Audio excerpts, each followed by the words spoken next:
Hey, yo, it's Bob, and it's another episode of Bob Saget's Here for You. Of course, got to say it, be professional somewhat.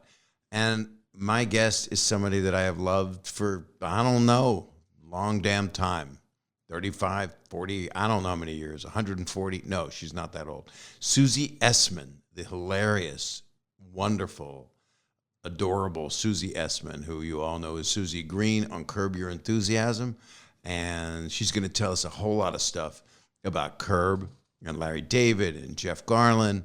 And we're going to talk about the series and the people that she cares about the most and how much fun it is to make it, because season 11 is coming up on HBO Max in the fall, which is soon. I think it's September. I don't know. I read somewhere December, but it's coming. And you'll know. And there's 10 new episodes. And I just know I can't wait to see it, because it's wonderful to laugh and watch something as brilliant as that show, because it just is brilliant, because it's Larry David with the best ensemble that pretty much exists for me, except for all the other shows that I love. But I sure do love Curb. Who doesn't, right? If you don't, what? If you're real young and you haven't watched Curb, you got 10 seasons to catch up on. But I've known Susie from the stand-up years, and she was always hilarious and still is, and she's a sweetheart. She is a damn sweetheart. Do what you do with this thing. You know what to do. You rate, review, you subscribe, you listen to the sponsors that are in between. You know, they're here for you. Wait, that's the name of the show? No, because there is a podcast called Here for You. This is Bob Saget's Here for You. So different, because my name's attached. Anyway, you can also follow it if you subscribe and follow instead of listen, because that's a different platform. Or you can go to bobsaget.com. Hey, sorry, that's my website to see my stand-up dates. That's right. I did it subliminally. I'm on tour. So go to bobsaget.com and see where I'm coming, working on all new stuff. And it's fun as hell. The shows have never been this much fun in my life, because I have a purpose to make people happy after what we've all been going through. And so the other thing is, if you want to see it on YouTube, this stuff, and the 2-shot of Zoom, which is incredible television, you go to youtube.com/Bob Saget, and you'll be able to hit videos, and you will see all of the episodes. And you can subscribe to that on the YouTube page as well. So I look forward to hearing from you. I look forward to this episode. Enjoy. Here comes Susie Essman.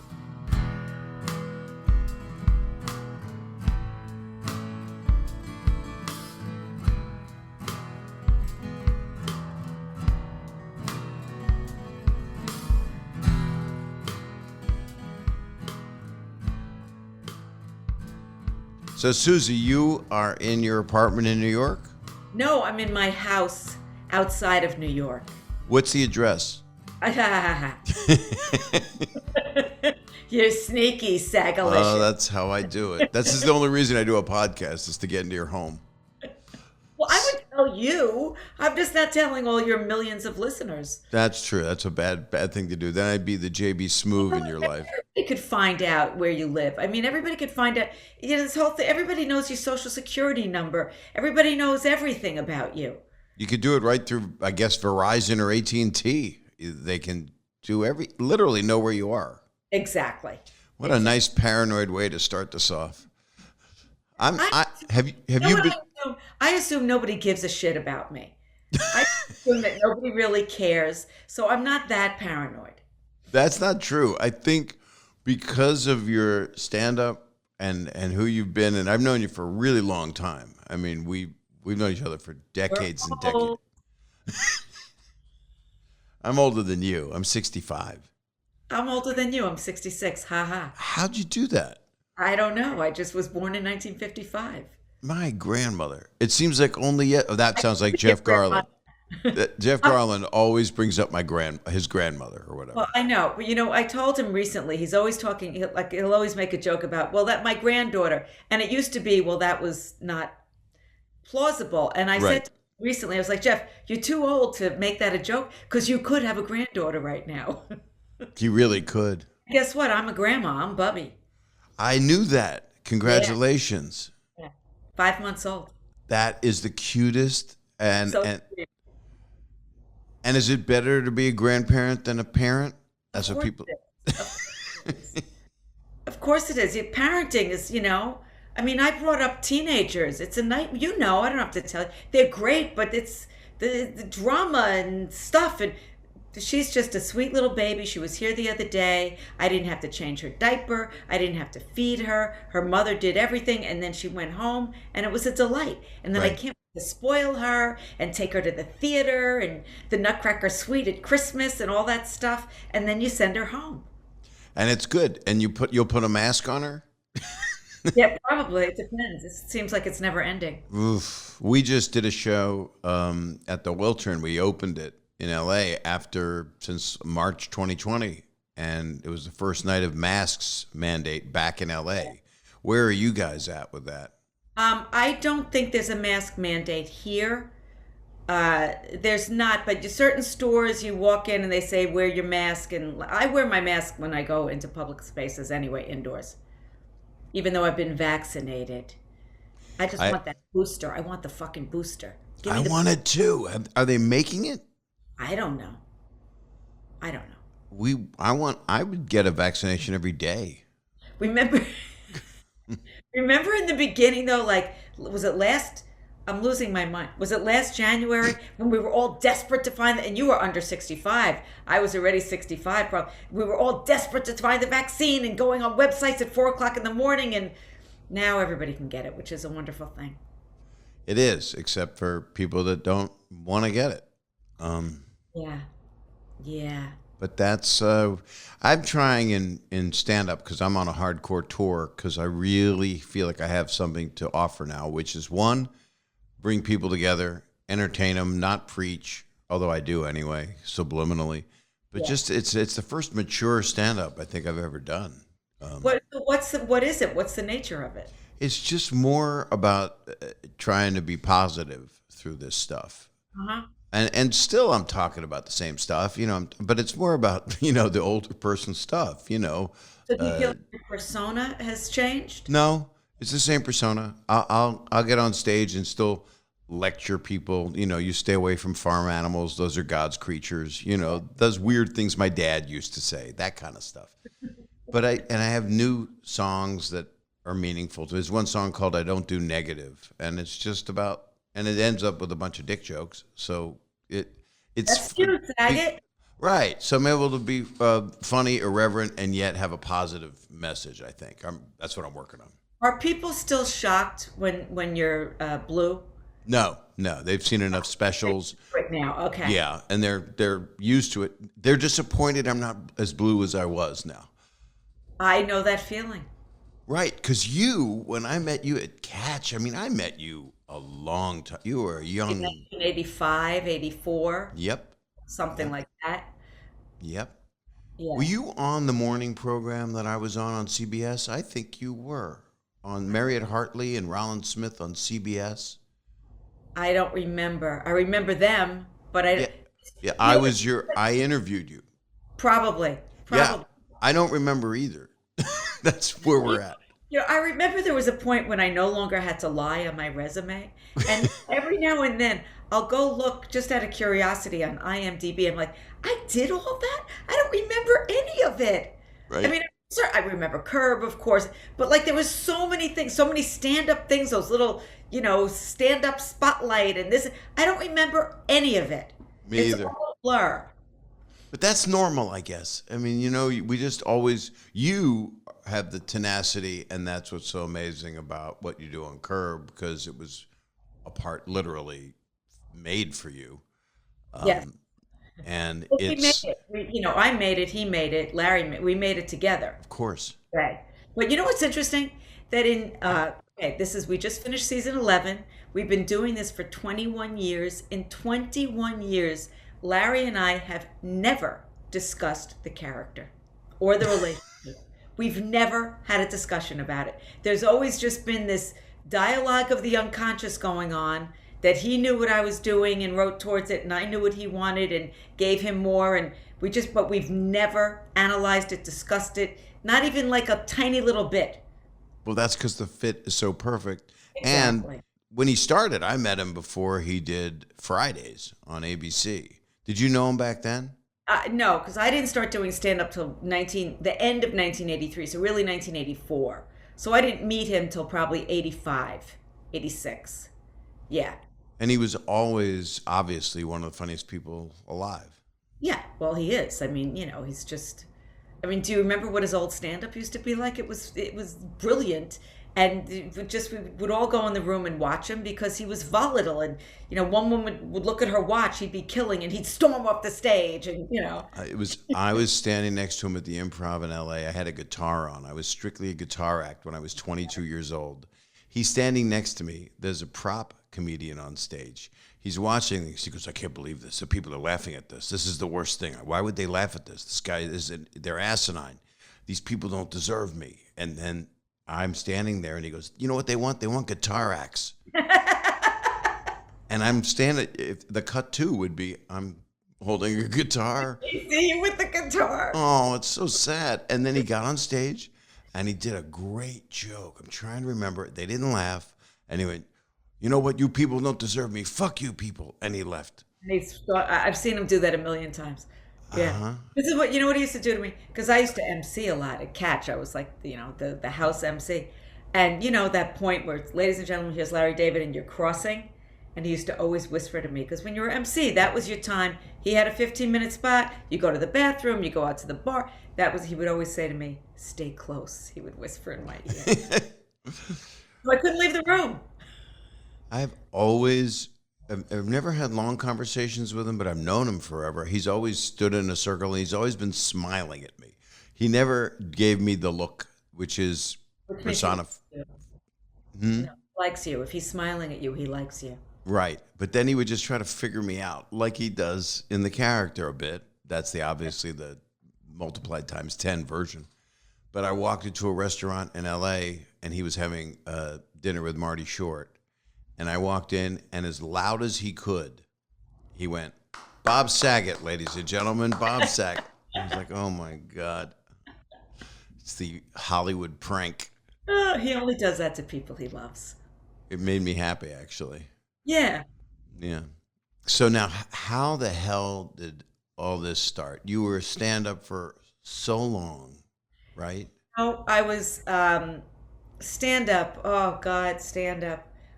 It was 1999. I've been doing stand-up since 84, let's say.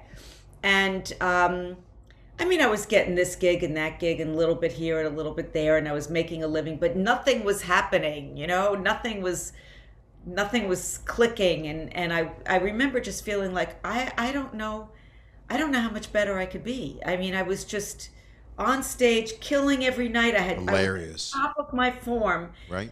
And you say it, not me. And true. You were. I was funny.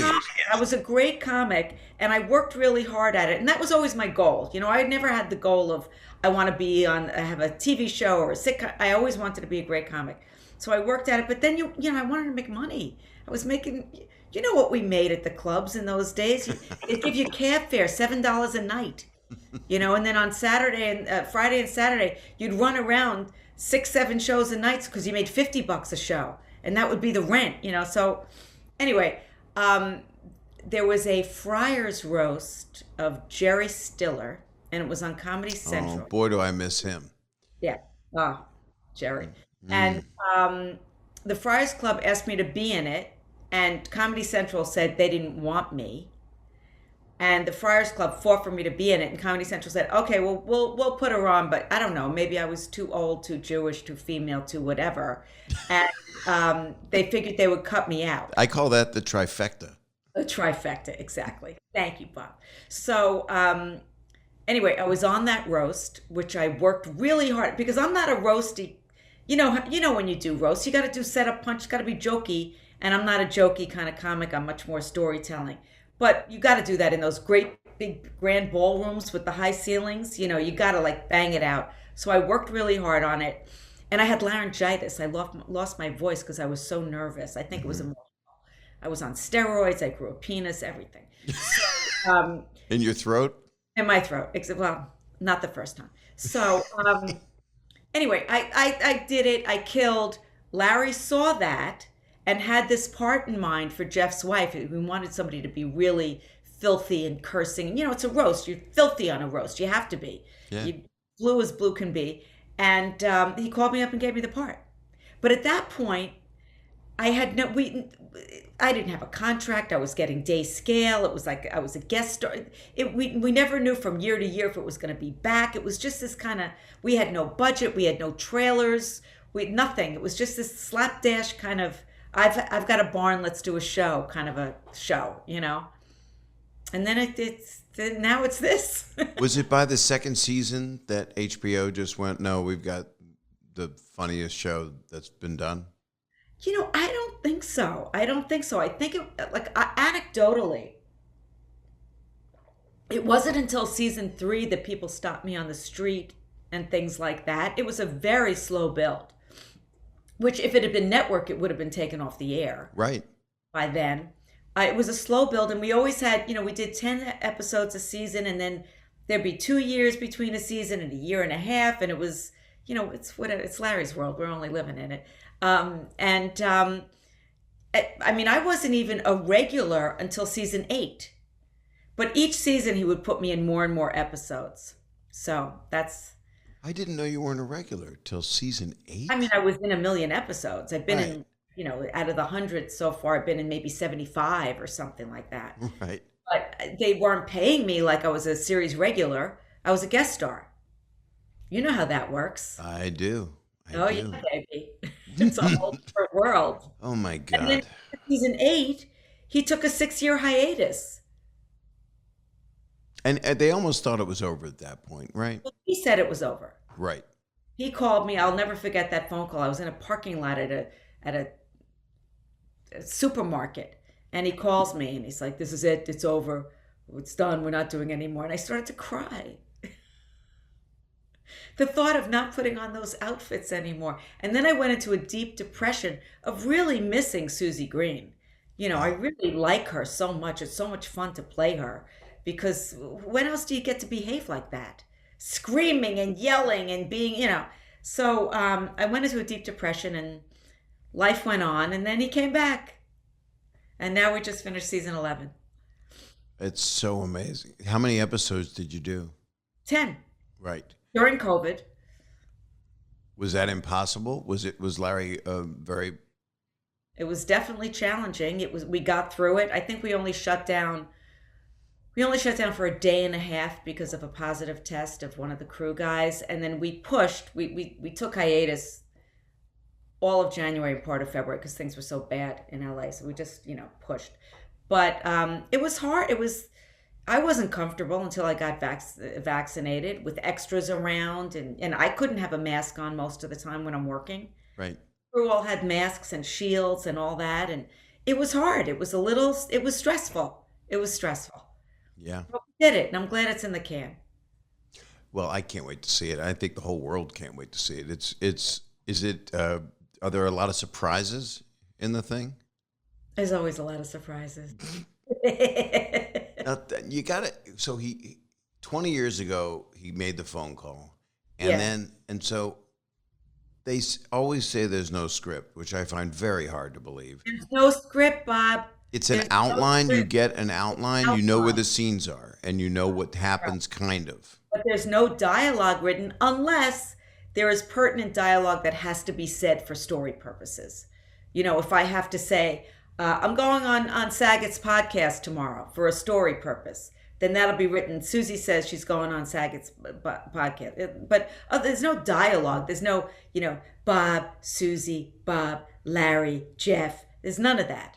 But it says Susie gets upset at the ring from the glass on the coffee table. It says that. Yes. So the plot points are there. Correct. Sometimes there's plot points that aren't there that just come out in the improv. But more times than not, the plot points are all, it's the greatest way for a comic, it's the greatest way to work in the whole world. And I personally consider myself the luckiest person in showbiz because I show up on set, I'm working with all my friends, John Heyman's there and Larry and Jeff and, all my friends. And I scream, I yell, I tell everybody to go fuck themselves. They give me money and I go home. What's better? Literally nothing. A good relationship, which you also have. I have that. So, I take that for granted. The job I don't take for granted. Well, working with Jeff all these years, and Jeff's been my friend for a long time, and you were both on my roast, which was a Right. gift that you did that. And that roast has since traveled very well and very poorly because there were jokes in it that people were offended by because the world is 2021. But And let me ask you this about that because I'm not doing stand up anymore. Do you find that that's an issue now I find that when you're on stage? I clips mean, from that roast out of context and also some of the jokes that were made about people that I love allowed other people to think that there's truth to those jokes. And that's what's upsetting. When they're making fun of you, not just dating young women, but other stuff. In this day and age, a 14-year-old doesn't understand that it's not the news, it's a roast. right. And some people cite it as the funniest roast they ever saw because it was all my Really? friends. It was all people that I loved. And when people do a joke at you, it's not necessarily because it's true. It's with Gilbert. In my case, it was definitely. In fact, I'll show you. There's the poster from the roast right above me there. Yeah. So there's. I live with it, and You find on stage now that the political correctness is an issue? I've Feel been. yourself censoring yourself in any way? No, I'm just different. I'm different, and I'm censoring myself, or I'll say something that I shouldn't say, but then I'll go, oh crap, I just got canceled, and then I'll get another laugh, and I go, oh, I'm not canceled again. That's Right. how quickly it flip flops, and I've been, hanging out with people like Bill Burr, who's fearless, and I just did a show with him Saturday, and Dave Chappelle, who's fearless, but they're also at the top of the food chain in Right, stand up. So I'm really loving it because I wouldn't say that stuff. And at my roast, Gilbert Gottfried's the one that said the worst thing. What did you say? You guys spoke to him. God, that I did. Gilbert. Oh, Gilbert. Gilbert says stuff. I went out with Gilbert once and I asked him, were your grandparents in the Holocaust or your parents or something? No, I don't think so. And he said, no. And I asked him honestly, were you abused as a child? And he went, no. And then I said, Mother loved him. right. And then I said, then why? Why, Gilbert? And he just laughed, I bet. He didn't have an answer. Laughed like a little elf. I know. I spoke to him yesterday, the day before, and we just on the phone for 30 minutes laughing nonstop. Nonstop. I had him on this podcast. It's 2.5 hours of the giggling shit that we all love. That's why I'm so happy you're here. Well, Gilbert makes me laugh, I think, more than anybody. He tickles my like adolescent funny bone, Yeah. in a way that is just so silly and ridiculous, and yet I laugh. It's that junior high school stuff Exactly. with filth added to it. Felt added to it. He did. He was on some roast. I forgot what it was. I don't think it was televised.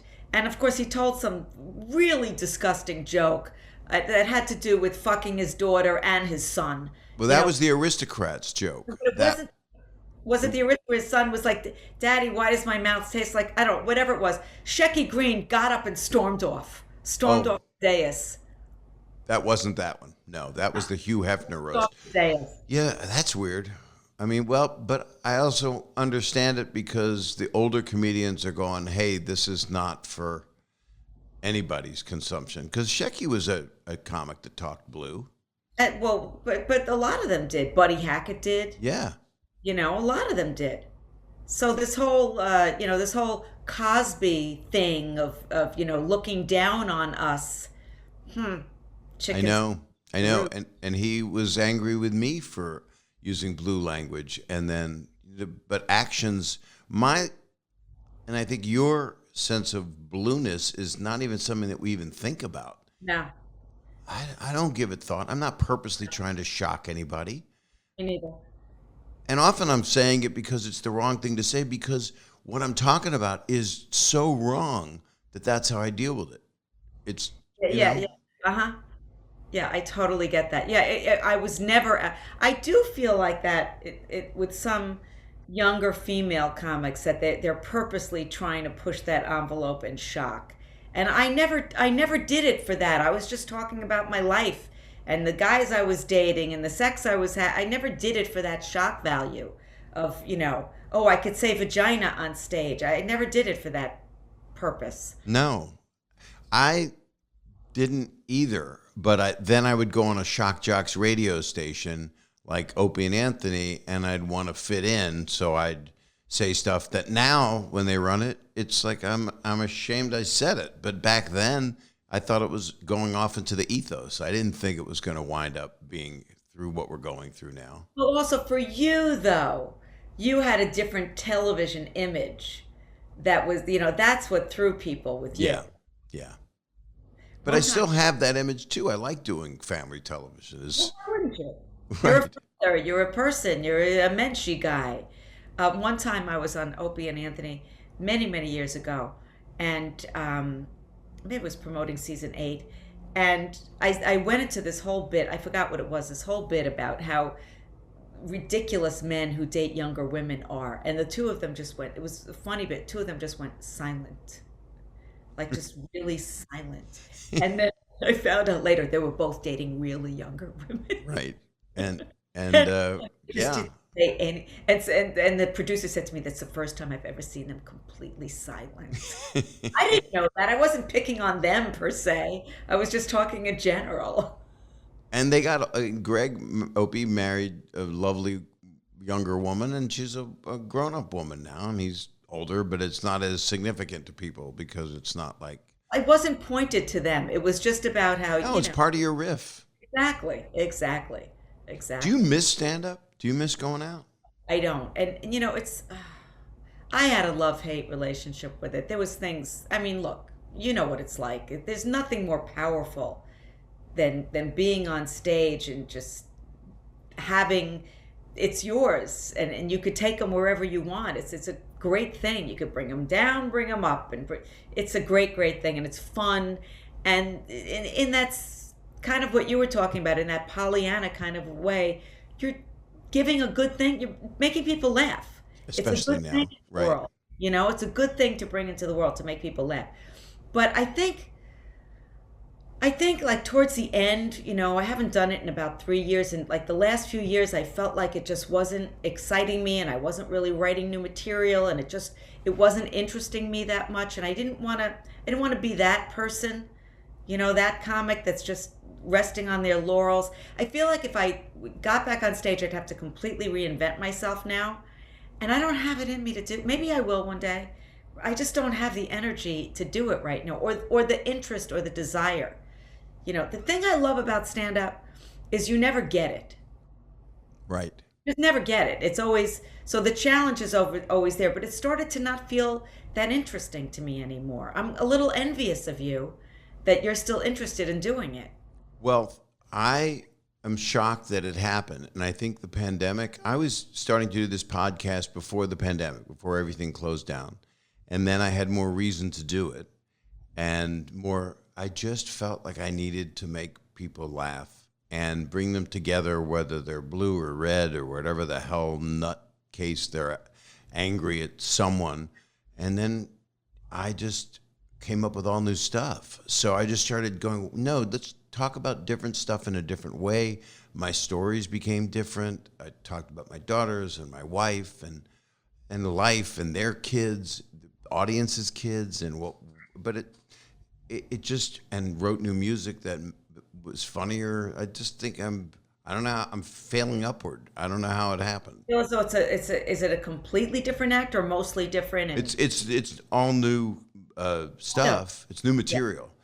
But that's what I would have to do at this point. All new material. But you also have such a good life. That's the other thing. You have to realize, okay, what's your life is so good. It used to be riddled with all the angst of dating and sure. And poverty, right? The subway.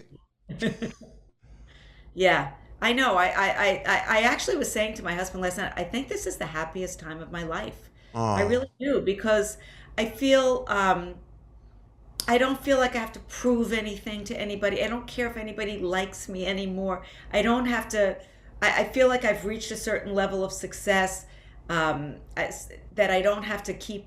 I don't feel that bottomless pit of need, for the laughs anymore. I feel more financially secure in my relationship. My kids are all grown and good. That's like a big thing when they're all fine. That's a Huge. major thing. Yeah. Yeah. They always say you're only as good as your Happy child. yeah. Yeah. Is that it? Does that make Your least happy child, I think Yeah, it you're is. just happy child. That's where you're at So, because you so love that's your all good. kids. And I mean, poo, Kanahara. I'm waiting Right. for the other shoe to drop. But I almost feel as though the way that I feel now is that what right do I have to be unhappy? I mean, I have no right to be unhappy whatsoever. Now, I know some people it's chemical, you can't help it. But Right. this is the best time of my life right now. That makes me so So, happy. It's so wonderful. Not that all those struggle years weren't great too. I mean, Yeah. those early years in the clubs, those were fucking fun. And I've complained about it because I had no money, but I was hanging out every night with people that many people, everybody knows today, that are The amazing. funniest, smartest people in the world. Yeah, and they all went to New York and then L.A. Yeah. to become the best comic or get a show or be a writer. And look what Larry did, and look what Oh, Larry. Larry's the top of the food chain. I mean, Larry is so remarkable in so many ways, but to have two shows that are iconic, it's hard to a lot of people have that one hit, and then I mean, like, I don't know. I was talking to I forgot who the other day, but somebody on The Sopranos, David Chase. That was a brilliant, brilliant show. Yeah, one of the best that will ever be Had a made. second act of that show. He's done other things that are interesting. Larry had, the most successful show in the history of television, I think, with Seinfeld. Yep. And then Curb, which is an iconic show for 21 years now. It's very rare to have that. It's Some, impossible. yeah. I mean, Jim Brooks kind of had that, with his shows, but very few people do. But Larry, my memory of Larry is the first time I met him is, hanging out at the bar at Catch a Rising Star and having him tell me all his tales of woe of his dating life, which Right. all then became George storylines. It was his life. It's interesting. I was watching the television sitcom retrospective on CNN, and they were saying that one of the keys to Seinfeld was that there was really not, and I disagree with this point, but they said there was not one likable character, which is exactly the opposite because they were also funny. So Exactly. even if you don't like them because they're so funny, You wanted to spend time with them. right, You wanted to be a part of their group. You wanted to sit at the diner with them. right, So I agree with you about that. yeah. That likability, it's a very confusing concept. It's really because comedy comes the best. I mean, it's situation comedy, but Seinfeld was different because it was about the minutia. And yes, they stabbed each other in the back because their world was so small. It was them. It was the opposite of Friends. It was But we kind of got it because we were comics right. of that world. We knew what that world was like. But you also, as I said, you wanted to be friends with them, and they all stayed friends. They never stopped being friends. So everybody wants that group. Everybody's looking for the shtetl, for the community, Yeah. for the small group, which we had in the '80s when we were all, coming up in stand up. We had that where you'd walk into a club, you knew everybody. You knew the bartenders and the waitresses and the guy who washed the dishes and all the comics. It was home. It was Cheers. I went back and visited the Comedy Store, and there's people that are doing the same job they did back then, and some Really. comedians that are in the same state, but they're there and they're Yeah. funny, and it was like, wow, it's literally going back to your old village. What was your club? It was when I was 17, I auditioned at Catch and at the Improv, and so I would go all the time from Philadelphia. I lived in Philly. Uh-huh. So I would go to those two clubs, and then the Improv closed, and I would go to Catch. And then it was the Comedy Store, and then the Improv in LA, and then the Right. Laugh Factory. So those were my main clubs. But then I toured a lot. I started touring right away because I was a guitar act. So You were so young. You started so young. I didn't start till I was 28. what were you doing before then? I was doing nothing. I was waitressing. I was in bad relationships. I was selling drugs. I was, What kind of drugs? oh, coke and pot, and I was lost. I was totally lost. Do you I have was, any? I mean, can I you never fed? did it. I was never a druggie. I had a boyfriend who, it was his business and he couldn't touch the stuff. So he set me up in business, because he couldn't touch it. And I couldn't care less about it. So it was like, yeah, I'll get my little scale and do all that crap. But I'm also like a neat freak, so I would make it perfect, the weighing of all that stuff. But I was depressed. I was in a deep, deep depression, like a suicidal depression. Hmm. Friends of mine kind of forced me to get on stage. And I don't think if I was in such bad shape, I would have done it because I think it's so hard, especially in the beginning when you have no experience at all and you're in front of strangers. You can't practice in front of the mirror. No. You have to be in front of an audience and you have no idea what you're doing. You have no technique. Now, I mean, there's a file in my head. Even though I haven't been on stage in a few years, You could do it in a of course, second. Yeah. of course, it's a muscle. But then and it's scary and there's those horrible. Oh God, it feels so horrible when you die. It feels so horrible. I bombed for a long time. I mean, Yeah, and then I learned how not to bomb. Then right. now I'm kind of bomb proof. Even if it's quiet in the crowd, I'm savvy enough to look at their faces and they're smiling. So smiling counts. Yeah, smiling counts and it's skill. It's a skill. It's a talent. I mean, you have to have the timing and all that crap, but it's Right. also a skill. So in the beginning, if I knew how hard it was, I wouldn't have done it. But I didn't know how hard it was, and I just jumped in and did it, and it saved my life. And you I, have I the tenacity to not stop. Some people, but I think we have the similar gene in that we couldn't stop once we started. After about 3 months, I remember saying to myself, "This is what I was born to do. I found the thing that I was meant to do." And it saved my life. It literally saved my life because I was in such a bad state. And then I was fine. Then it was just I found my new calling. How I many was relationships? Say what? I was resurrected. You were going through relationships all through all the stand up as it started to kick in your early 30s. Yeah, but there was a time that I remember I was celibate for 3 years. What? I was celibate for 3 years. How do you do that? Because I just did not want to be involved with anybody. And I just didn't want to, it was too, my libido always got me in trouble and it was Right. too distracting. And it was just, I was just focused on my work. Like I would do like 400 or 500 shows a year. I would just get up night after night after night. And that's how you get good, That's always how you get good. It is. And then I was a serial monogamist. Then I would have a 2-year this one and a 3-year that one. That's what I did. I do a 1 year or a 2 year. Yeah. But I knew Um, none of them were it. It was just, I used to call them snacks. Sometimes you have an entree and sometimes you have a snack. just a taste of what a relationship could be. Well, I kind of felt like just because this is not the person I want to marry doesn't mean I can't have sex and have companionship and have, I didn't ever, my girlfriends would say to me, "Where's it going?" I go, "Fuck you, where's it going? Where's it have to go anywhere?" Or my mother would say, "What's going to be? What's going to be?" I don't know what's going to be. Leave me alone. I wasn't that interested. I didn't want kids. I wasn't that interested. I had a Shih Tzu. That was a hard delivery, right? Yes, exactly. I would break up with somebody, or they would break up with me more often, or we both decided it was over. And then I would kind of be celibate. I wasn't like the kind of guy that people thought I was, or I don't know what people thought, but I would just want to be alone. I'd just be a dad. And you've met a couple of my girls. I did. I've met them a couple of times. Yeah. Remember that time when it was raining and we had both come from Broadway shows? It was pouring and we're Out of walking. nowhere, we ran into each I hailed the cab and you hailed a cab, and then we both get to the door, like running to try to outrace that other person, and we look up. It's like, oh my God.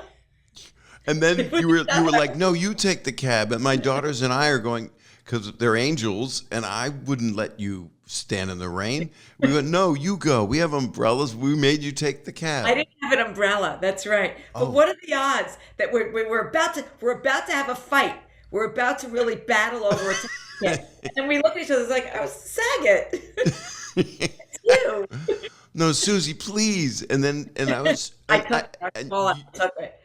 and you were in your new relationship at that point. Were you married I don't already? I don't remember. Yeah, But I what know it's hard to happened track it back to the cab.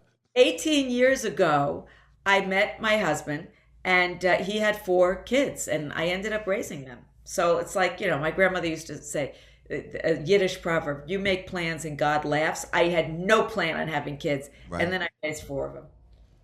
And look how amazing that is. What a testament that is. It worked out well, but a lot of those teen years were not easy. Right.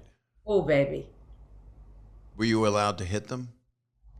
No, I didn't allow myself to hit. There were times, that eye rolling phase. There are times when you really want to smack them, but you don't. No, you don't. You don't. You know. How old And are you girls now? they're 34, 31, and 28. Oh my God. I know. We're getting there. Well, like mine are 28, 30, and 31. I think I met one of your daughters somewhere. I can't remember where because we've run into each other at different times. Yeah.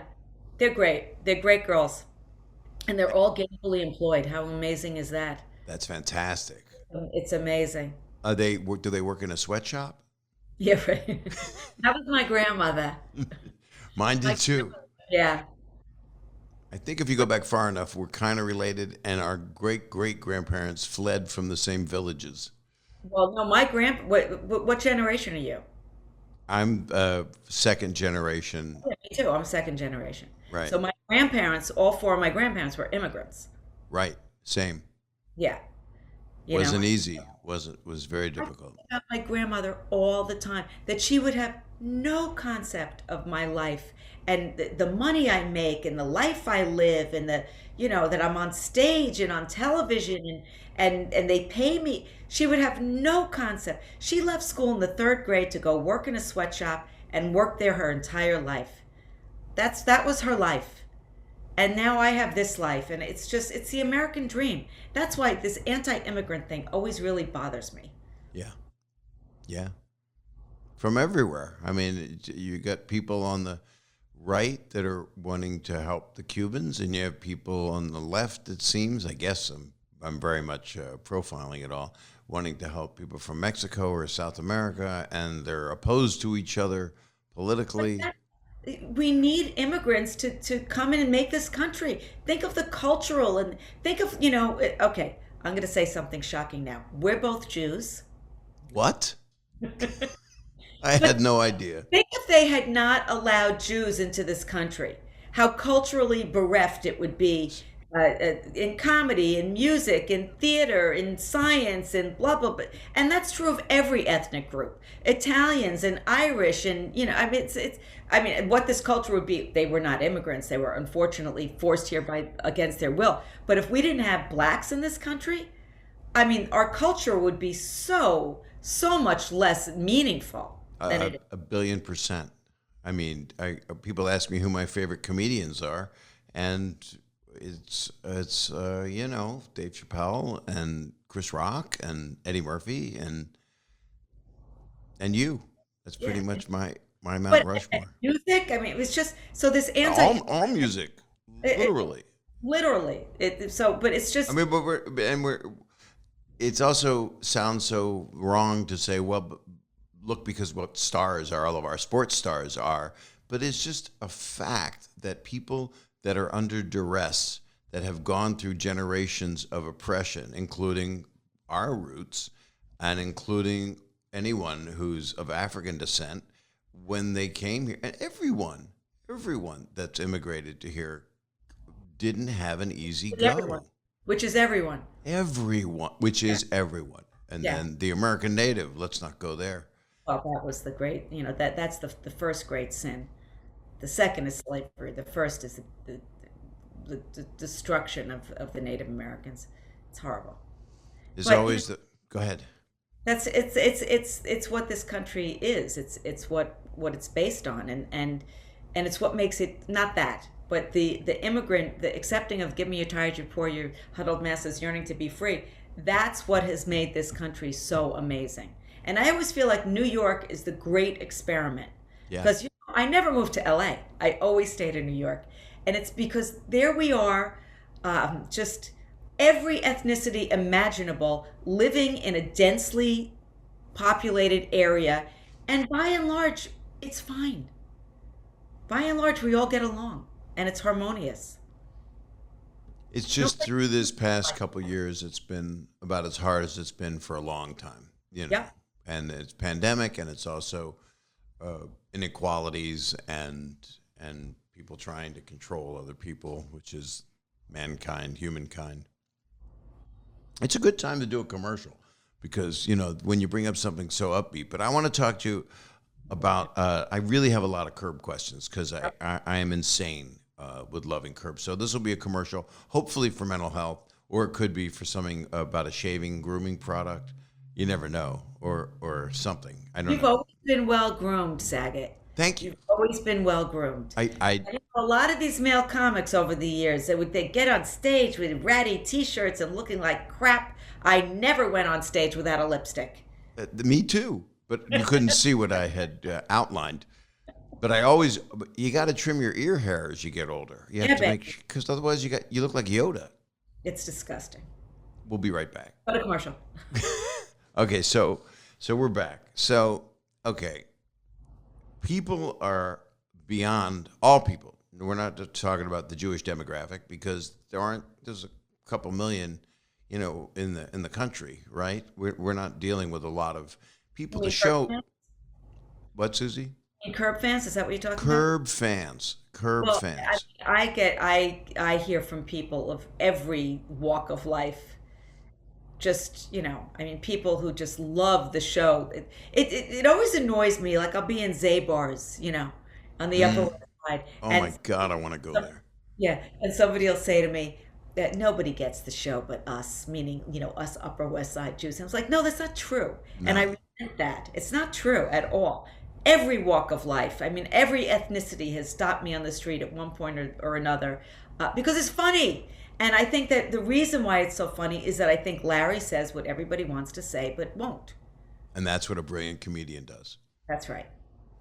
The things that you got to have a couple things you've been asked this a zillion times that stand out, that were like moments that were like you can't believe it happened, or were there moments that you were crying laughing that you can remember?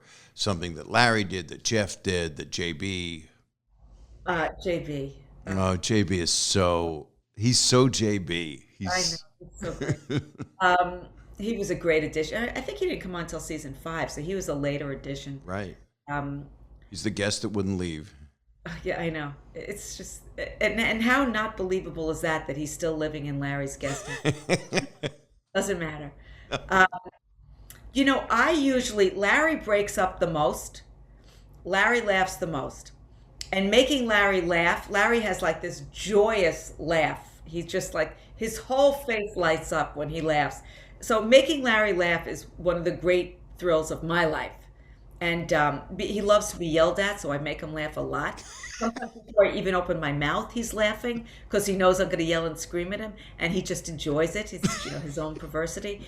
I don't break up that much. Sometimes when Larry breaks up, it gets a little contagious. The one time I recall losing it, Jeff and I both. Jeff doesn't lose it that much either, but when he does, Jeff's like, yeah. It's like, God. He's a sweetheart. Oh, he is. He's my husband longer than my husband. And than my husband. Were you modeled after Marla? Not really. No, not really. I don't know that I was modeled after anybody. No. But there was one. It was in the Seinfeld season, so that might have been 7, 6, whatever. And I find a pair of women's panties in Jeff's glove compartment. And Jeff tells me, and of course, he's always having an affair. This motherfucker is always cheating on me.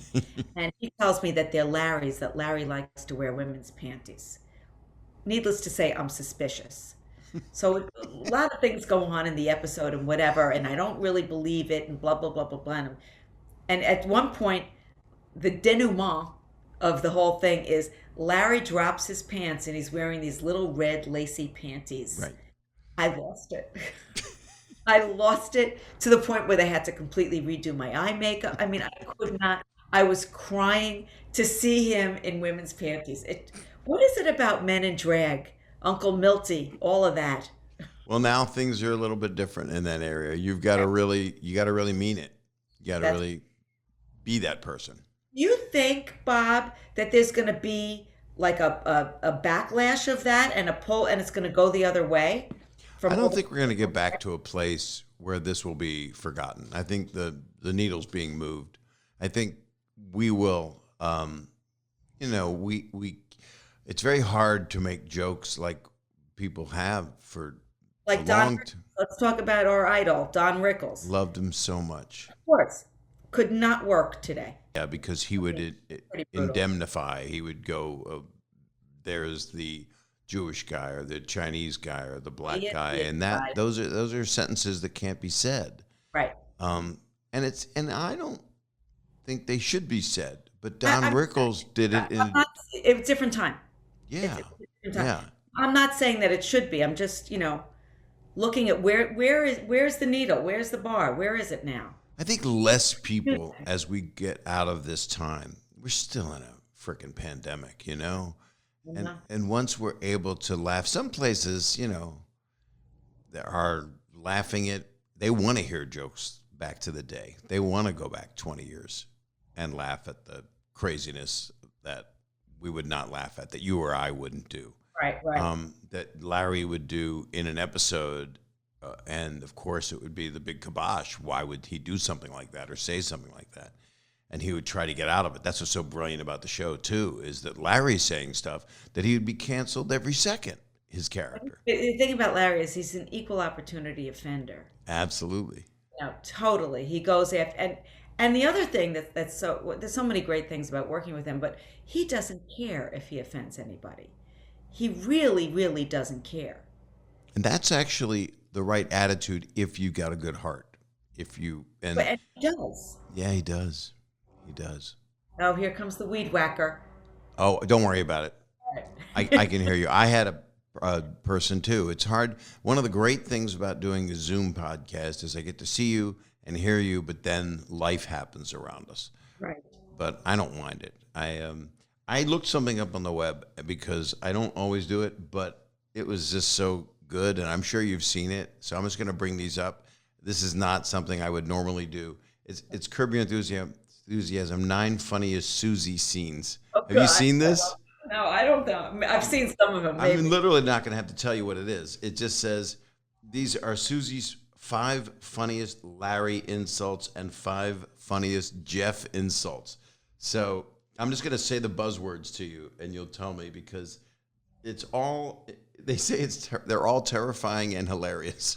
Where'd you find that? It's on the internet under this thing. I don't know, but I got very excited about it. It's Screen Rant is the thing. One is it's from it says episode 10, series 7, 7th season, I assume. Do you respect wood, Susie? Do you remember the context? So much that if I had a piece of wood in my hands right now, I would something with you with it, something like that. Right. I'd beat the shit out of you with it. Beat the shit out of you with it. That's the kind of thing that none of that is in the outline. None of that stuff is in the outline. In the outline, I'll say something like, Larry is accusing Susie of leaving the ring on the blah, blah, blah, something like that. And then we play. It's so, it's the best, it's comedy John Cassavetes. Now, people won't know that reference. I do. But John Cassavetes, one of the greatest, to me, one of my favorite filmmakers, would do exactly that. Have a beginning, middle, and end. Yeah. A Woman Under the Influence, all these amazing movies. But he probably was a little more scripted, but maybe not. I hear both, but it's still the work. This is the comedy version of that work. as far But as. you know what the other thing about it that people have to understand about the improv of it? People think it's just this like improv. Other people try to do it because they see how well Curb works. It's not. It's Larry's story. Larry's all story. It's all laid out. All the callbacks, all the, it's such a puzzle woven in and out. It's all laid out from his story genius brain. And that's why people can't imitate the show because they don't have Larry's. They also don't have the pros. You guys everybody's got super chops of professionalism. Right. And also, once you break a story and you know what the whole story is, writing the script is something you do, but you end up bettering the jokes, and then you have to go and beat the jokes up as you try to. Well, 2 points about that. One is I think it changed this year, but for many, many years, Larry wouldn't let any of the guest stars or anybody really, I did and Jeff did, read the outlines. Because what he didn't want you to do, it's a bug flying in my face, what he didn't want you to do is. That'll be the clip we use for the podcast. What you to do is, lie in bed the night before and think of funny lines to say. Right. Then it becomes a bad sitcom. Right. That's what, and he did not want that. Cheryl was allowed to read the outlines, but she never wanted to. She just wanted to show. Cheryl's terrific, by the way. Cheryl, she had a way more thankless job than I did because I get to scream and yell. She's the one that has to be the pragmatist, which she's not in real life. In real life, she's, this kind of very fun-loving. Yeah. In real life, Cheryl would laugh at all the things Larry did as opposed to getting mad at them. She's wonderful. She's so great. Terrific comedic actress. Her timing's, I love working with. We love working together. But the other thing that I was going to say about that was I just lost my train of thought. What were we talking about? But about the different things that you were talking about, improving the script on the show, and also about not preparing it, not giving the actors the. I don't remember what I was going to say. It'll come to me.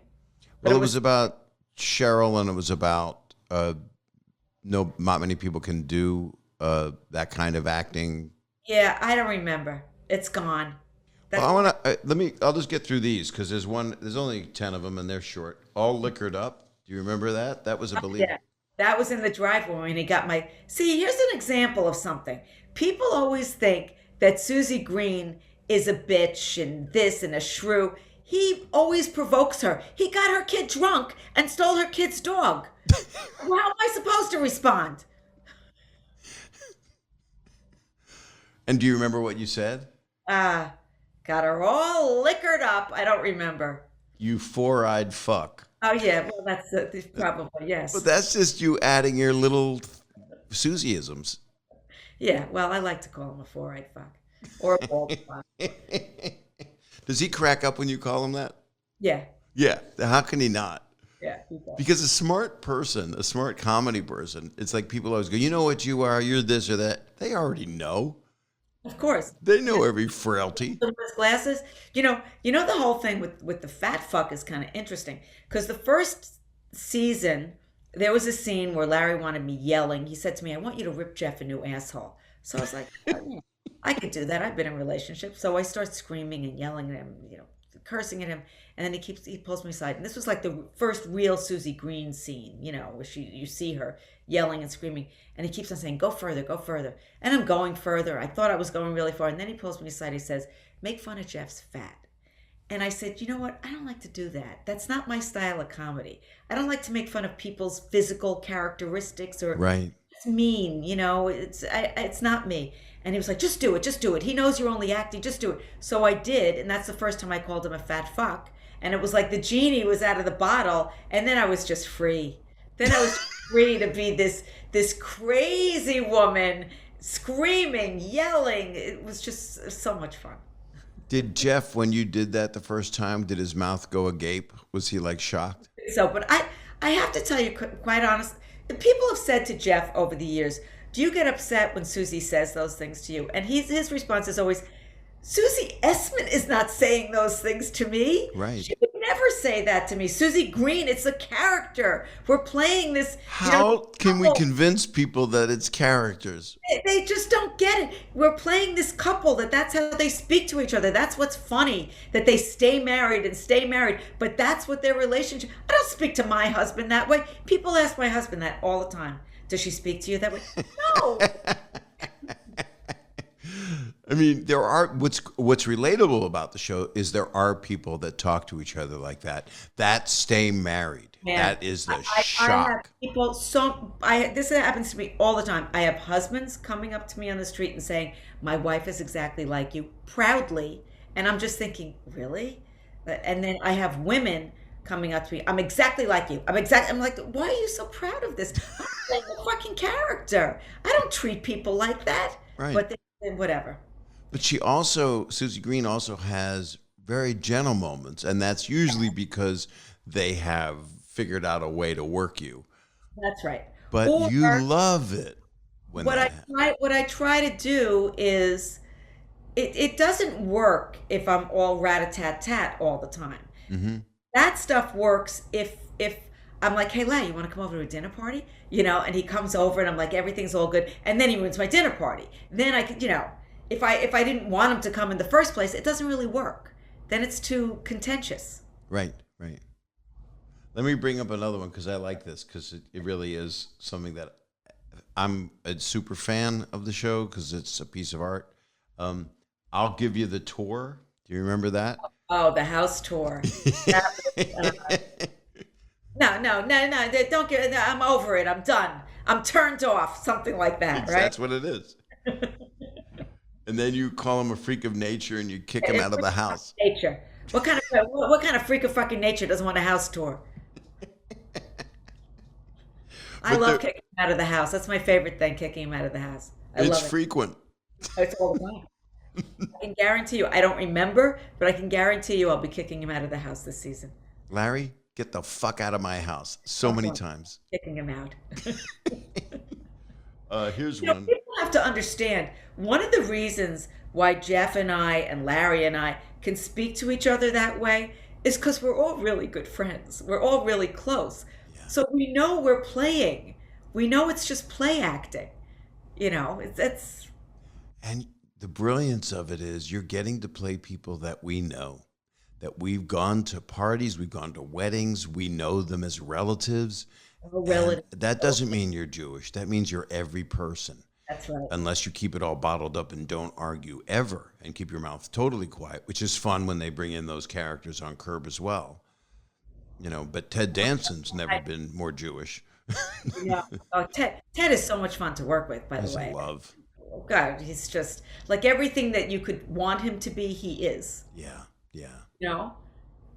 And just a sidebar for a second, I'd be amiss if I didn't say something about someone who is also one of the funniest people for me that I've ever. You say Einstein, right? Bob Einstein, yeah. Yeah, greatly. I'll start crying when I talk about him. That was very. Well, you can. But I mean, it's so missed. The thing is, somebody like Bobby, he's not replaceable. No. You can't replace him. He's gone. And what I hate when funny people die, because then there's that laughter that's gone out of the world and you can't replace them. No. It was a unique voice. You know how some comics, it's this one's exactly like that one, but there are voices in the world like you, like Bob, that are so unique they can't be replaced. So stick around. I can't die. I have too many women in my life that I love that I need to. But Einstein. Bob Einstein. My God, I would always see him. I've known him for years, and when I was a kid, what a job! Totally. Oh, totally out of his mind. Out of his mind, and brilliant and conceptual. I would watch him on the Steve Allen Show as a teenager when you were a teenager. Yeah. And he was Officer Judy, and he was on all these shows, these variety shows, and he was a guy, even when he did, who was his Showtime character, his Evel Knievel character? Super Dave. Yeah, Super Dave. He was able to do what very few people can do, which is not laugh no matter what. Oh, he had a great straight face. Great straight face. Unbelievable. And it worked really well with Larry, by the way. That character worked really well with Larry. I was at many break fasts, which if people don't know, it's the end of the major Jewish holiday, which is would be Yom Kippur, where you decide to go eat again after your Jews do Lent in one day. It's not prolonged. Let it out. And you've been to Jeff's thing. You were out in L.A. I have not. I was at the time. Damn it! Yeah, but he did traditionally, not anymore, sadly. But he did traditionally have the break fast at his house. He and Marla had that. Yeah.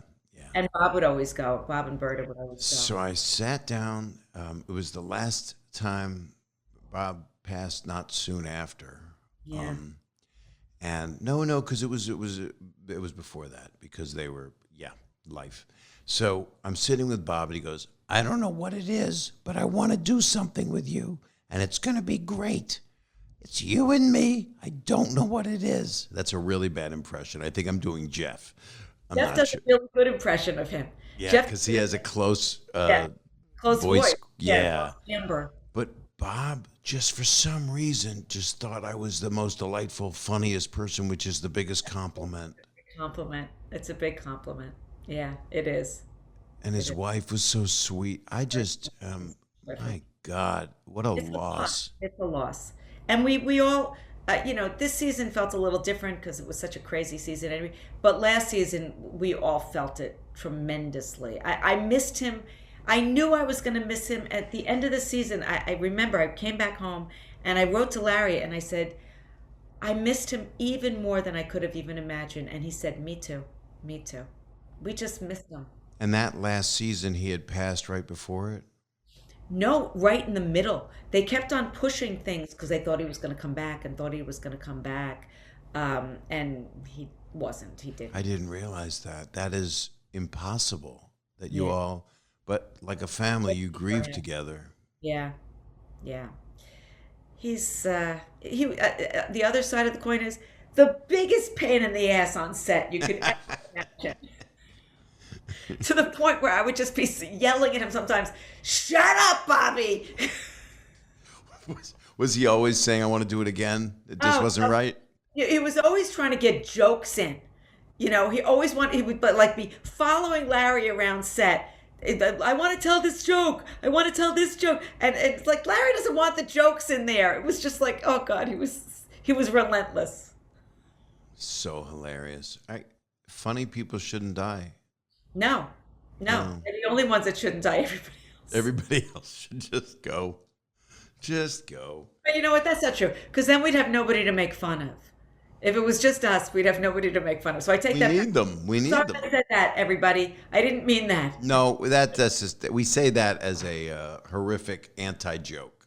Exactly. It's opposite day. Because without Margaret Dumont, Groucho would have had no one to give shit to. There you go. We all need each other. Margaret Dumont, I read, really believed that she was a great actress. Actually, she was, considering. But she actually believed that it was real. So in other words, it's kind of like, I talked to Jerry Zucker about Airplane, that Robert Stack did not understand the genre of what they were doing because nobody had really done it. And he played it completely straight. Which worked. It was amazing. Yeah. And playing it real is always the answer, and that's why Curb is what it is. That was the Margaret Dumont, was the Robert Stack. Yeah. Yeah, used perfectly. Yeah. And now here's another one which we've already talked about, but I'm doing all 10 because it's fun. These little Susie-isms. You better get your A out of my house. Better get your ass out of my house. It was episode. I mean, it's every episode, but it's. That's a generic one. I don't know. Yeah, it's when Loretta starts dating Larry. She refuses to let Susie talk to him with such vitriol. It's Loretta who steals the scene, but if it weren't for Susie's catalog of winning insults, this scene wouldn't work half as well. Oh, so Loretta says, "You better get your ass out of my house." I remember that. I didn't enjoy that one iota. Why? Because she's kicking me out? No, I kick everybody out. Somebody's yelling at me? No, it doesn't work that way. Larry enjoyed it. He was thrilled with that scene. Well, I would imagine Larry's upbringing is no different than a lot of ours and mine, where I had a lot of strong women, a grandmother and aunts and uncles, and they would scream at each other. So all it is sense memory for all the shit you had to listen to. I don't know if his family were screamers, but they lived in very close quarters. You know, he lived in a building, and the aunt lived upstairs, and the cousin lived downstairs, and everybody was up each other's ass in each other's business, and you know that I know. I don't know if they were screamers. They might have been. Well, I would think he would have gone inward at that point if Maybe. they were all doing it around him. I don't know, because he's got both sides that are so different. He's such an observer and a listener. Such a brilliant writer. Did you see his play in New York? Yes, of course. A Fish in the Dark. A Fish in the Dark. You know, his old. I was telling somebody the other day about his old material. His material was, he would come up with premises. You know, Jonas Salk's mother bragging to her next door neighbor, "My son, he found the cure for polio," and the next door neighbor's, you know, her son is a cab driver. So, like, he would come up with these premises that were so. Who thought of these things? Who thought? And they were so funny, There's only one answer: he's Larry David. It's Larry David. It's Larry David. I'm going to do a couple more of these because there's only a couple left. Enjoying the Dog. Do you remember that? Larry creeps out Susie by making a little too much of a fuss over the green. I remember this. Yes, I remember that where I think he's having a little sexual relationship with the dog. Now, how did Susie, your character, come up with that? Because there was some, I don't know, some indication. I don't remember, but there was some indication that he was sexually involved with the dog, and I'm suspicious of him that he's too involved. But that's more over the top than a lot of the premises on the show, right? Yeah. Do you remember the outcome of that? I don't. Later on in the episode, Ted Danson tells Larry he no longer needs him to look after his dog. Susie only says 3 words in the whole arc, but alongside her aggressive body language and tone, it's a hilarious performance. What are the 3 words? I don't know. These people didn't put it here. Enjoying the dog. Yeah, maybe that was it. That was it. I guess so. Okay, here's a good one. You think you're going to have a nice divorce? Oh, that's when I'm going to thumbtack his balls up to the... Yes, I remember that one. I don't remember the exact phrase, but I remember it had something to do with thumbtacking Jeff's balls. If he thinks we're going to have a happy divorce, no, mister. She retorts, "Are you fucking kidding me? You think you're going to have a nice divorce?" You're so in the zone. It's so... Everybody is, but you honestly... you make me spit water when I'm watching, when you barrel in. And there's only a couple left. Oh, no, actually, this is it. If he's banned, you're banned. Oh, yeah. That's when Jeff was... Cheryl banned Jeff from her house for masturbating during the Seder in the bedroom. And then, you know, I mean, it's always weird Susie logic. You know, like, I'm angry at Jeff that it's like cheating on me that he spread his semen in somebody else's home. He could only masturbate at home. But if Cheryl's going to ban him, I'm banning Larry. That's it. You know, it's all she's all reactive. That's the whole thing about it. It's why I love playing her, because I'm a comic. I'm all analytical and looking at this way and that way and taking everything apart. She's completely reactive. You say this, she says that. You hit her, she hits back. There's no self knowledge whatsoever. No, she's not self-aware. No self-awareness. No. Just completely reactive. And that's the fun of it. You know, there was these girls I went to high school with. I remember them. And they would be so average. Everything about them would be average and dull. And yet they were so secure. They must have had really mothers who really loved them or something. They were so secure and so, like, absolutely certain in their rightness about everything. And I would look at them and be like, how could they be this way? And that was kind of what I wanted to be in Susie Greene. I wanted her to dress in those outfits and just think she had the greatest taste in the whole world. Right. I wanted her to be this. this person, look, I don't want to play myself. I'm with myself all fucking day. Believe me. I want to play somebody else. That she interested me. You know what I love too, and I think everybody loves it who loves the show, which is most people that I've ever known, is she's a powder keg, and all we're doing is waiting. We're waiting for the shoe to drop. But that's why it's got to be timed. That's why there has to be, ups and downs. And it's one of the reasons why I like to read the outline, because I like to know, did he have somebody screaming and yelling at him prior to the scene that I'm doing? Mm-hmm. Because that way, or maybe I'll make it softer, this scene. I try to so that there's a rhythm to it. Right, because and he agrees to that because it makes sense. Because if he comes to the house and he already had the hell beat out of him, right? It's got to have a rhythm. It can't just be this pile on Larry. It's got to build. Before I forget, I just also want to say, because we're discussing how brilliant Larry is, and he is, and I would say next to my husband, he might be my favorite person, my favorite male in the world. wow. But Jeff Schaffer is also, one of our mad geniuses on the show, and he writes all the outlines with Larry, and he directs almost all the episodes in his EP. And without him, not that we couldn't do the show, but he really he's the gel. He's the glue, as they say. Right. He's the glue. And Jeff Schaffer was there from the very beginning? No, I think Schaffer came on season 4 or 5. I don't remember. Who was it before? Was it Larry mainly? Larry Charles used to be... Larry Charles. And direct a lot of them. And then I forgot which season. Maybe it was 5 or 6. 5 or 6, when it was Jeff Schaffer, Dave Mandel, who went on to do Veep, and Alec Berg, who did Silicon Valley, and Barry and all that. We called them the twins. It was the 3 of them. They were like the 3 amigos. And they were the co-EP. They were the EPs, and they all directed different episodes.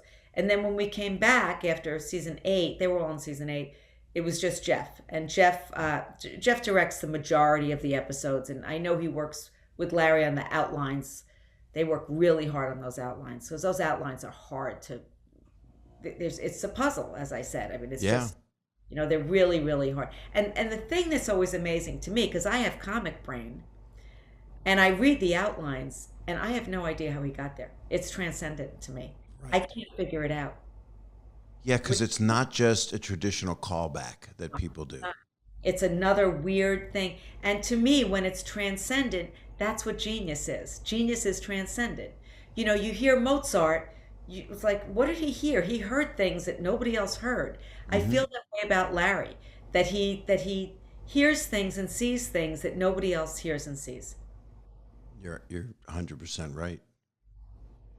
I'm wondering, I do have a question, which is right. Oh, you know what? Let's take one more break, and that'll be the last break. Okay, we're back. Aren't these breaks good? Don't you wish life was like this? I wish life was like so much of what we do. I know. But, we're lucky to do that in life. Yeah, to laugh and to love and to do work that you love, which most people can't say they have. And you know what I'm hearing from you now, Bob, is that you have this like maturity of like, you're like a sage now. You're like that's not the right word. You're like this loving, you're just like this loving being of just giving, loving kindness, but still with your edge. I think you just wrote my obit. Let's hope not. No, I'm not dying. But it's the nicest thing you could say to me.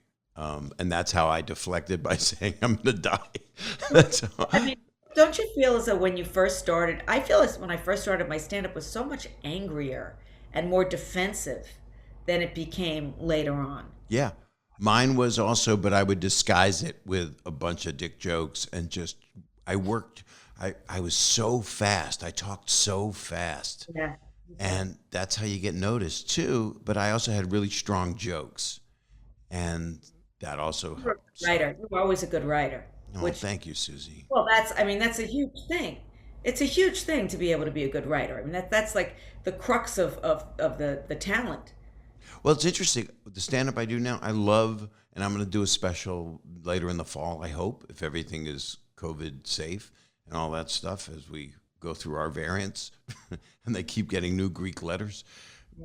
But I do improv throughout it. So I have a full structure, and then I just love to riff and make it conversational and go off on tangents and then come back to the core, which is kind of what you get to do in acting, which I also would treasure. That's what I always did in my stand-up. I always had, my material, and then I would go off and Right. weave, and then come back to it and weave and work them and work the audience. And it wasn't interesting to me to just do my stuff A to Z. It Right, just me either. to me. It caused me a lot of anxiety working that way, though, because I never knew where I was going. Right. And then the audience better be good and like me so I can do that. Otherwise, you then have to stick more to a script in ways. And sometimes you have to do that. Yeah. I'm wondering if this is the last season of Curb, and I think it's impossible because we've heard it. It's really up to Larry. I don't know. After every season, he says, "That's it. I'm done. It's it." Last season, he didn't. Last season, he said, "There's going to be another season." He's still having a lot of fun doing it. I think he enjoys doing this more than anything else that he's done. I'm sure. I know that he enjoys doing this more than anything else he's done. So maybe he'll do another. It's up to him. It's really up to him. I'd be there in a heartbeat, and I would love to do another season. And I can't imagine not doing another season. But, it's been 21 years. It's up to him. It's up to him. And then he's the one that's got to come up with the outlines. And he doesn't want to repeat himself. So Right. he's had we've had 110 Curbs. How many Seinfelds did he write? It was like 180, 190, something like that. Something, he left a couple of years, so they weren't all his, but he doesn't want to repeat himself. So now he's got to come up with 10 new premises, and he's always got his notebook. He's always writing ideas down. So maybe, we'll see. I would love to, because there's nothing more fun. Do you see yourself? Because I'd love to see you do stand-up again. I mean, do you even think you'd even want to? But it would be another way to. I mean, you know so much now. I mean, you kindly called me a sage, but so you really have learned so much, and people all know you, so they'd be coming to see you in a different way than you ever did stand-up. I'll tell you this.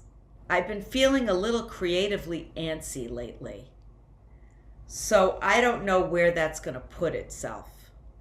I've been writing and doing this and doing that, but there is something about performing that's not like anything else. You did my scleroderma benefit in New York, and you were amazing. And you were saying I'm a little rusty and stuff, and I guess you'd done benefits as kind of where you would do stand-up. Yeah. To me, that's one of the nicest things about celebrity or fame. Right. You could raise money and give to things that you care about. I mean, you have raised so much money for scleroderma, and I know that's personal. Right. But you're able to do that. How great is that? What a great thing that is. It's amazing. I mean, we're actually moving forward and finding therapies and cures for some people, and we raised over $50 million. And see, something like scleroderma needs somebody like you. $50 million, that's insane, because it's not a sexy disease, and it's not a disease that a lot of people have. And when a lot of people don't have it, the drug companies are not putting a lot of money behind it because it's not profitable. Yeah. So that's where Bob Saget comes in and is able to do $50 million. I mean, that's amazing. I feel bad because I could have used that money to make a movie. But it's also a woman's disease, and it also disproportionately affects people of African descent Oh, is that all true? over the world. Yeah. And Although they have harder cases of African. Lucian Holt had it, and he was a white man. Who was it? Lucian Holt from Yeah, the Lucian Hold at the comic strip. Yeah. Yeah. A lot of people have been getting it. Queen Latifah's mom. Oh, really? She had complications. She also had lupus, and it ends in pulmonary hypertension if you're going to get the severe cases, which is kind of not unlike COVID. That's when the lungs fail. But with scleroderma, your lungs harden. But It's a horrible disease. There are things out there that are worse than others. That's one of the worst. yeah, And I don't think I ever knew about it until you asked me to do the benefit, and I researched it.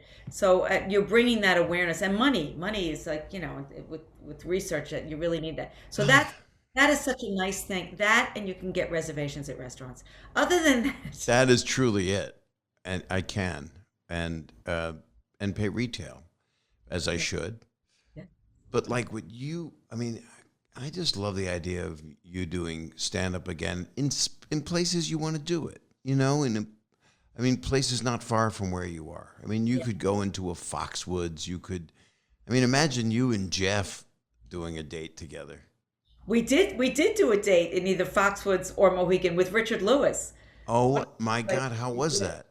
I don't remember. I don't remember. It was the three of us. The three of us did a little touring together, and then Richard and I did a little touring. Luckily, another one of my favorite people in the whole world. Oh, I love him so much. And he's been having some serious problems with his back, and he had a few surgeries. Yeah. I'm telling tales out of school because he lets and he was in, I don't know, he was in many episodes and was unable to do them this season because he was just in too much physical pain and discomfort. But luckily, he was able to do one episode. So he is in one episode, and I know we were all so thrilled to have him. That's another. And he was so thrilled. He is such a lover of people. The sweetest man in the United States. I mean, it's just, Lewis is just, I love him so much. I just love him. And what's beautiful is he's always been himself. He's always took neurosis to a new level. And then he learned about it and he went to therapy and he figured out. Sober, yeah. That's sober. And, he and Larry knew each other in sleepaway camp when they were kids. Oh my God, I didn't know that. Oh, yeah. He and Larry were in sleepaway camp. I don't know, maybe they were 10, 11, hated each other. Hated each other. We're also born in the same hospital, like a couple of days apart or a week apart. Oh my God. Yeah. And then didn't know each other again. And then years later, they're at the Improv, hanging out at the bar. Both were comedians. And they looked at each other like, wait a minute, I know you. And then they were like best friends, really great friends forever. And Larry's it, incredibly loyal. Larry always puts all his friends in the show and right. all the friends working on the show. And, he's really, really loyal. Who are your friends? Your life now? Well, it's been COVID, so are you have you been home a lot? Is that how you've been doing it? Well, we were in LA for 6 months shooting. We stayed there the entire 6 months because I didn't want to go back and forth. So then, I hung out a lot with Larry and I hung out with Jeff and other friends. Who did I don't remember. My best friend, comedy friend, is Joy. Right. Yeah, I mean, I was at her house last weekend. She's my best comedy friend. Yeah. And the world is we just have to keep laughing somehow because if Yeah. you watch the news and you go through it all, it's like I'm going to eat these 10 episodes alive. Yeah. Well, that's the hard thing for her because right now I've been my head in the sand. Post inauguration, I was like, I need a break. I am not watching the news. She can't not watch the news because of her job. Their job, yeah. Yeah, she's And then got she gets a lot of anti stuff against her. And a lot. yeah. But to me, she's the funniest person in the whole world. She could make me laugh. She just makes me laugh. And I met her when I first started in the very, very beginning, and we've done our careers together. In the beginning, she made me realize that I shouldn't be competitive with other women, that we're stronger together. Yeah. Because it was a real boys club in the 80s, and they wouldn't put two women on a show together. It was just the way it was. And we were like a force to be reckoned with, being closer together than apart. So she was really, everybody always talks about they had this teacher that changed their life. I didn't have any of that. I never had anybody who inspired me. She was the one that changed my life. And I knew her back in the day when I was on that show. She came on that show. You did come on that show on CBS, and so did Joy. And I mean, I feel like us comedians, we're related. We really are. We speak the same language. We're like prostitutes or cops or very much like a prostitute. Yeah. and a Well, cop in the same body. these professions that they rally around each other. The blue wall. All that stuff. Nobody. I mentioned Gilbert called the other day, and we just start laughing, telling nobody understands us and what we do the way that we understand us and what we do. Nobody. Nobody does. No. Are you able to sleep at night? Because comedians often have these late hours. Are you on the still comics hours somehow? I don't sleep that well. So you still got it. You still Yeah, have that. that well, yeah. It's the circadian rhythms. Yeah. I My used wife has to, tried all that. Say again? I used to sleep better. Teenager, I remember sleeping a long time because I just learned how to masturbate. So that was exhausting. Well, maybe you should try that again, and then you'll just be knocked out. You have an Well, organ. I wanted to, but then we had to do this podcast. So What I is your don't work? even. My wife is she's got a production company and she does a lot of stuff about travel and food and music. And she's got a thing, her company is Eat Travel Rock. And so she's really quite successful and wonderful. And she works her ass off. And she's just wonderful. If you go on my Instagram, you'll see what she looks like and you'll go, oh, thank God, Bob. Aw, Thank God you you stopped deserve all that. your. You deserve that. I thank you. I was so happy for you. I mean, I didn't realize it was 18 years ago and you've been looking your whole life, right? I wasn't really looking. I was always okay. There's one thing about being a comic. You're working every Saturday night. You're not, you're working New Year's Eve. That's a big money night. It's like, I wasn't lonely per se. I had a full life and so many people in it. And I just worked all the time. And I had places to go where I felt comfortable and at home. Comedy clubs, that was my home. So I wasn't really looking. And then, he came along and he's a great guy, my husband. He's a great, great guy. When I'm back in New York, let's go to dinner, the four Okay. of us, because the kids are older now. You don't need a sitter. Oh, I don't need a sitter. Are you going to do Broadway again? The I would Jazzy love to. I would love to. I've talked to one of my friends about it, who's a producer, and he has an idea that for me, but I don't know if I could do it because it's. I won't say what it is, but I definitely want to. There's nothing like it. You didn't run that 8 shows a week?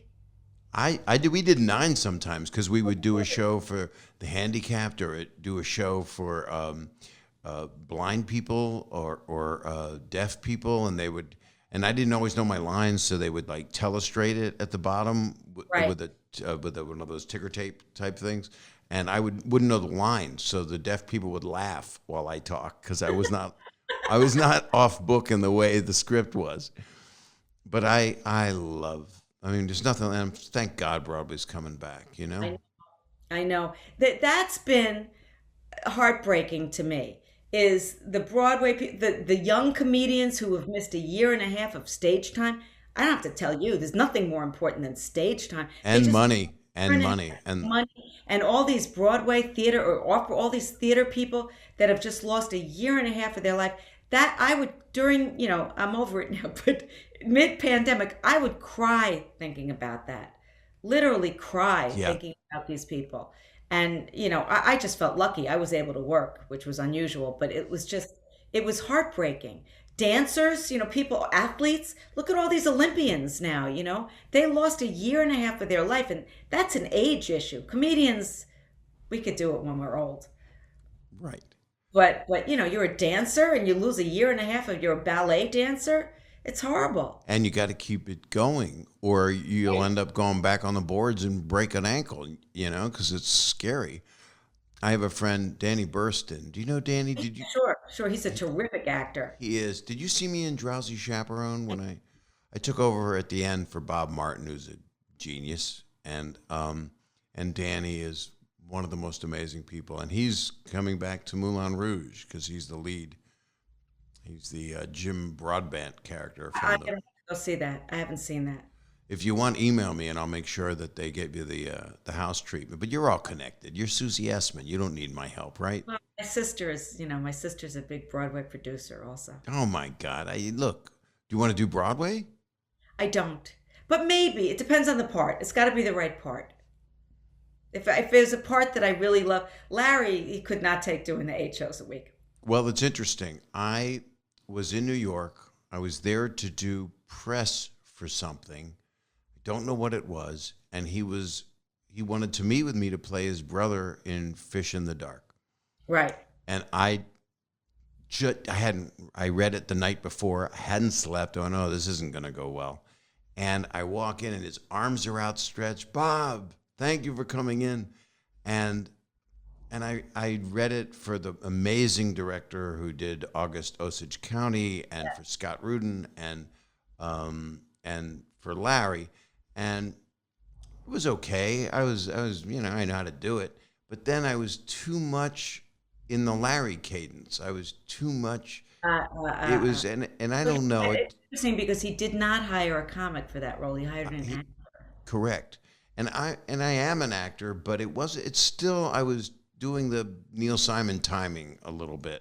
Yeah. And it was such a good play. And then I wanted to go see it. I told him about this afterward. I said, I wanted to go see it, but I thought if I was like in the 5th row and you noticed that I was there, I said, I went through your head going, oh, I didn't give Bob the part. And he came here to watch me to see who I hired instead of Bob. But I know he chose the right guy. I couldn't get to New York to see it, is the truth. I was just working. But boy, was that my God, that was a well-written thing. And that was so brave, I think, to do. Yeah. And every performance was sold out, but he couldn't take it. He couldn't do the 9. It was a lot. It's a lot. Right. Yeah, it is. It is. It's your whole life. Right. And then the matinee and it's the 2 show days. And then he would have women, hanging out at the stage door. Larry, come to Shabbos dinner. I have a girl for you. And blah, blah, blah. It was like, oh, God. And he has to sign. You have to go there and sign. He's very good about that. He's better than I am, actually. Well, you're the best, Susie. I'm really happy you did this today. Thank you. It was fun. That's what you're about. Just shoot the shit and just catch up. And I just adore you. I always have. I want to hug you right now. I want to hug you too. So when I'm in New York, and I've been doing this lately, I haven't just been saying it. Like a lot of people go, oh, well, let's see each other, Yeah. But since this year and a half, I know exactly where you're coming from. I've been doing the same thing. I miss reach out. I am really doing it, and I am really seeing people. And yeah, we're outside because LA is masked up, and we're being careful, and But I gotta see people I love because life is. You could come to my house for dinner if everybody's vaccinated. I would love it. Of course we are. I mean, We'll do it. I mean, or we could go to somewhere near you. I don't know, whatever you want. Saying it's just I've been entertaining and being much more social. Joy always says I'm asocial. I'm not antisocial. It's like I'm always like, once I'm there, I'm happy and I'm having a good time. Exactly. But I could always, if you canceling is one of my favorite things. I love it when it's not going to happen because then we can just relax. Exactly. And I do like alone time. I actually do. Like I'm going to go do some dates right now. I'm going to different cities. I'm going to St. Louis and Nashville. And theaters or clubs? Clubs because I don't know what I'm doing. So I'm working out an hour and a half and doing long shows and as many as I can because I've got to figure out all these pieces and then more theaters start happening and then what do you do? How do you figure it out? Like when you're working on a whole new hour and a half, do you tape yourself? Do you listen to it? I can't listen to myself. So I have to. No, I can't. It's the worst. I think I'm the worst thing. Remember in the early years, we'd have the little tape recorder and I never listened ever. Or you'd watch someone go up on stage with all their notes and their tape recorder on top of it. Yes. And I can't. And I have tapes and there's just put it all together. I have it on my phone as though I've written books. I just don't come in with the journal, but I have it so it's on the cloud. So theoretically, an Apple employee could do my premises. Right. If somebody on the inside of my of my page. You literally write it all out. Yeah, I write premises down and a punchline. It's not unlike how your show's structured. And then I figure out how and I change it all the time. And then that's kind of how, people that I looked up to when I was starting, Richard Pryor would come out with a premise, and then or Robin, and they would just keep doing it. And you just keep doing it. And that's what I love about, at this moment, that's what I love about doing the clubs, the good ones. I'm just playing ones that are good. Yeah. I'm not doing ones that are like, oh, you got to do this and you're going to be with this person. And it's like, and I'm a kind People hungry though. People must be really hungry. They're dying for it. And I've been opening a lot of places. Even last Saturday at the Wiltern, that theater was the first night it was open. And Bill Burr headed it up as a thing for the veterans, for American Legion and for veterans. And it was really quite special for people to be out again, even though who knows what's going to happen in LA. They might say no more of these, but I don't think they will. I don't think people will actually tolerate it. I think people would rather risk their chances of getting it and getting it over with if they're vaccinated than not be able to go out and be social again. I did a reading last Friday at Guildhall in East Hampton, which was a benefit, and it was all pieces about COVID, not my own piece. And I can't tell you what it felt like to be on stage with these other actors, wonderful actors, and to look out and see real live people in a theater, in an audience, laughing and enjoying themselves. It was like surreal almost. Isn't it something? It's because, and that's why I went to my agent, I want to work every weekend. I just want to do it, and I want to get this to be the best hour special or hour and a half. I don't know what it's going to be that I've ever done, because I want it, and the special's part of it, but it's not the reason. The reason is it's like the roots of why I did it in the first place, except now I know exactly how to do it. All right, you're inspiring me. Now I want to be you. I'm telling you, it feels so good, because what you just had the experience with the play reading with an audience, it's that feeling. It's so emotional. Like when Broadway opens and everybody goes back, I guess it's September, and gets these shows up, they're going to go backstage and they're going to cry and they're going to hold each other. I've been crying on stage in some places because I was in Texas and I had a gun at my head. But I said to my agent, "Where can I go?" He said, "Florida, Texas." I said, "Is that a city?" Really? And I've been doing the shows have all been special, everything, and they will continue to be. When they're not, I won't, Yeah. So I'm just doing it because I love it. Seeing it. What? That's my dog barking at me. Yes, see, I think your dog's giving us. We talked for a long time. It was nice. What happens? You'll cut it up, right? A little bit, not much. I mean, everything you say is nothing of you goes on the floor. Mwah. I love you, Susie. I love you too, Sag. I'll see you. I'll be there. It's time for him to go out. Okay. Yeah, it's perfect timing. Your dog's a stage manager. Your dog's your first AD. It's the light. I love you. Have a great, great day, and I'll talk to you. All right. Thanks. Thank you. Bye. That was Susie Essman. Oh, my God. Right? Susie Greene from Curb is an extension of her that's not her, but my God, she is such a big heart, and she's so damn funny. So it's coming up. It's coming up in the fall. And if you're a younger person and you have not watched Curb, you just have 10 seasons to catch up with, and it's worth watching because it's one of the best shows that will ever be on TV, and Larry David is one of the funniest people alive. And we love Susie Essman and Jeff Garlin and J.B. Smoove and Richard Lewis and everybody that's part of that show. Anyway, God, I love talking to her. So thank you. Thank you for listening to yet another episode. I'm never stopping this. I am a motivated person. I guess you've noticed. I can't help it. I don't know. It's like the Blues Brothers where they knock on the door and they go, "We're on a mission from God." I don't know, but I've got some kind of light I'm going to take into this next decade and continue to try to bring people entertainment. Thank you for listening. Do what you do. Everybody says the same crap. Rate, review, subscribe. you can do that. And you can also, subscribe or follow it if that's how you're getting your podcasts. It's also on the YouTube page, which is youtube.com/Bob Saget. Can't believe it. Every time I say my name, I wince inside. Maybe some of you do too. You feel my pain. But it's, it's not a big visual medium, a 2-shot on Zoom, but it's still nice sometimes if people want to watch the show and not subscribe. But it's a real good audio thing to do. And I listen to a bunch of podcasts, and I enjoy a lot of them. My friends that have podcasts are people that I just really respect. But I hope you're enjoying this one. I got so many guests to come that I'm excited about. Take care of yourselves, everybody. Really take care of yourselves. And, I'm going to say it. Don't get mad at me if you don't like it. I'm sorry, but get vaccinated. It won't keep you from getting it, but you won't be in a hospital is kind of the truth until the variant is so weird that it's got wings and it hangs upside down.